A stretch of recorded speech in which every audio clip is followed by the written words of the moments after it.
Hello, everybody. It's that time of day again. It's story time. I've got my frumpy reading sweater on. I'm ready. What do we got to drink today? A nice cup of coffee. Okay, we need a story. I'll get a book. Hold on.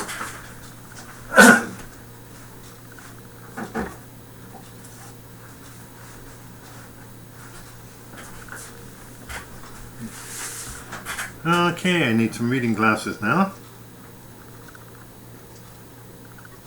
Today's story is called George and Martha, Rise and Shine by James Marshall. Okay, let's see what George and Martha are up to today. Well, this is one of those books that has several stories in it. And this is about two fine friends. Story number 1, The Fibber. One day, George wanted to impress Martha. "I used to be a champion jumper," he said. Martha raised an eyebrow. "And," said George, "I used to be a wicked pirate." Said Martha. George tried harder. "Once, I was even a famous snake charmer." "Oh, goody," said Martha. Martha went to the closet and got out Sam. "Here's a snake for you to charm." "Eek!" cried George, and he jumped right out of his chair. "It's only a stuffed toy snake," said Martha. "I'm surprised a famous snake charmer is such a scaredy cat." "I told some fibs," said George. "For shame," said Martha. "But you can see what a good jumper I am," said George. "That's true," said Martha. Story number 2, The Experiment. Martha was in her laboratory. "What are you doing?" asked George. "I'm studying fleas," said Martha. "Cute little critters," said George. "You don't understand," said Martha. "This is serious. This is science." The next day, George noticed that Martha was scratching a lot. She looked uncomfortable. George bought Martha some special soap. After her shower, Martha felt much better. "I think I'll stop studying fleas," said Martha. "Good idea," said George. "I think I'll study bees instead," said Martha. "Oh dear," said George.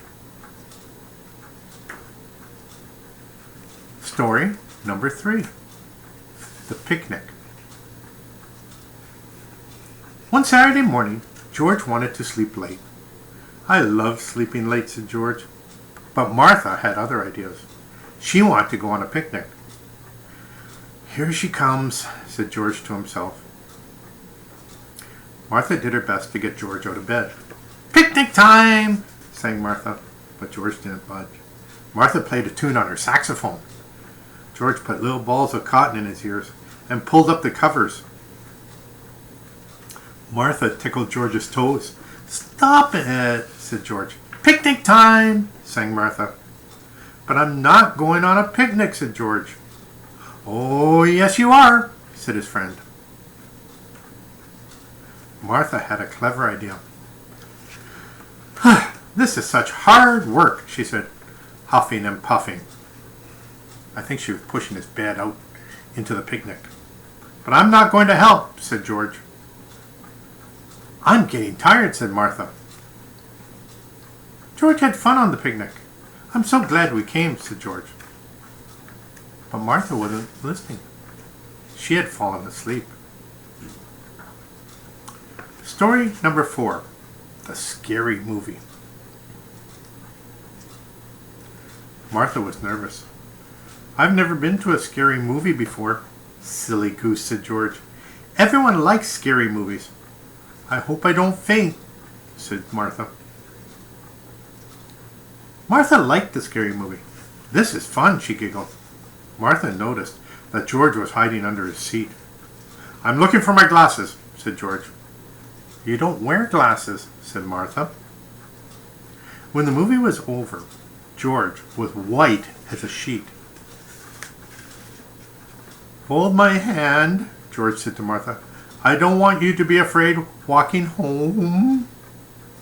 Thank you, said Martha. The last story. The Secret Club. Where are you going, George? Asked Martha. I'm going to my secret club, said George. I'll come along, said Martha. Oh, no, said George. It's a secret club. But you can let me in, said Martha. No, I can't, said George. And he went on his way. Martha was furious. When George was inside his secret club, Martha made a terrible fuss. You let me in, she shouted. No, said George. Yes, yes, cried Martha. No, no, said George. I'm coming in whether you like it or not, cried Martha. When Martha saw the inside of George's clubhouse, she was so ashamed.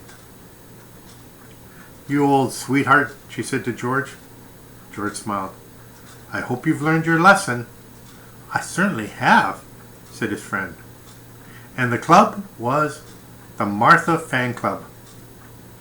George, president. The end. Well, that was cute, wasn't it? I hope you liked the story. But it's time to go. So you take care of each other, you take care of yourself, and I'll talk to you tomorrow, okay? Bye now.